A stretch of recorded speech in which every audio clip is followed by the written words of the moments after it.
I have seen a lot of resumes where I can see a lot of big bundle of pages which have been given to me as a resume. I wondered why this resume is like this. Is it a resume or a book? I never understood. So being an interviewer, I can relate to a lot of things when someone is giving me a resume. That's the first impression which I get about a personality. That's the first information which I get about a person when I'm seeing into it. So what kind of resume you have to make and what you should not do. That's what we are going to discuss in this video.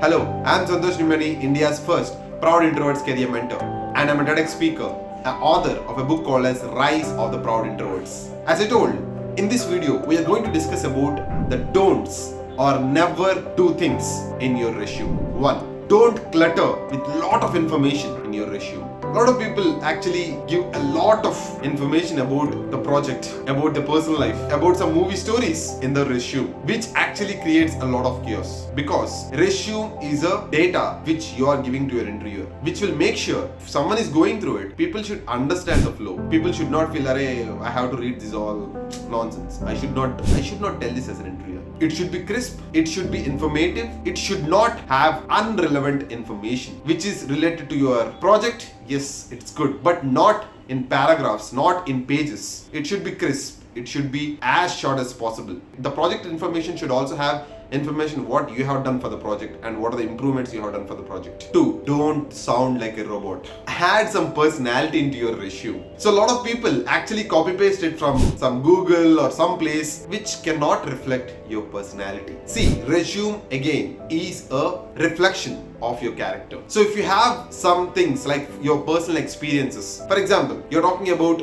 your strengths. So don't actually include what is been in Google. Like for example, I am self-confident, so I am good motivator and all. So these are all generic things and it actually resounds like a robot. So if you can add some experience out there as a strength, or if you can add better things or things which less people use, can make a lot of difference. Don't use or don't actually sound like a robot, or don't actually copy paste whatever is been given by ChatGPT or chat, or it can be the Google, some other chatbots and all. So make sure you add your personality into your resume. 3. Don't neglect the power of storytelling. Instead of writing paragraphs in your resume, use pointers. Write only important points, be in the flow, and most important, don't forget to mention your achievements in the pointers of any project, and make sure you write it in a story way, which gives a huge impact. And again, as I told you, it should be crisp, not more than 10 points, not more than 8 points.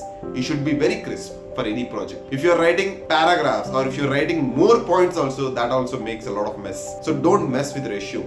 Just write pointers and it should be crisp. At least 8-10 points is a max. 5 is a better way to write a project or anything which you are going to write. It actually creates more power to your resume. That is about storytelling. 4. Don't neglect to proofread and don't neglect the design. See, a lot of people, when I see their resume, I can clearly sense that the email ID is somewhere and phone number is somewhere down. There is a mess when I'm seeing the resume, which creates a very bad impression when you are going before an interviewer. So when you are talking about the design, make sure it's very simple, not so colorful. It should not be having red, green, orange and all into the resume. Make sure use light colors and simple colors. Like for example, blue.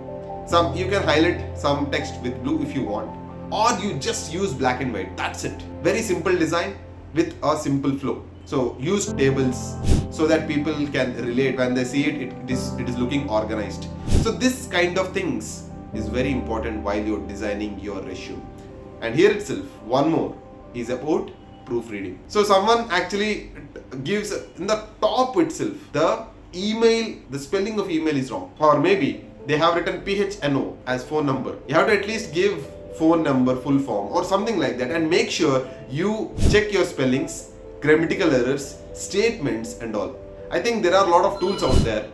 It can be anything which is been there. It can be the formatting. There are multiple things which you have to go through before submitting your resume. I believe you loved this particular video. If you love this video, do share it to someone and mention a comment what you have done in your life. One mistake. I have done one mistake when I go into my first particular interview. I remember that I have made an error in my phone number. So I have written PH and number. At least I have to write phone and number NO, or it should be phone number full form. But I have written PH number.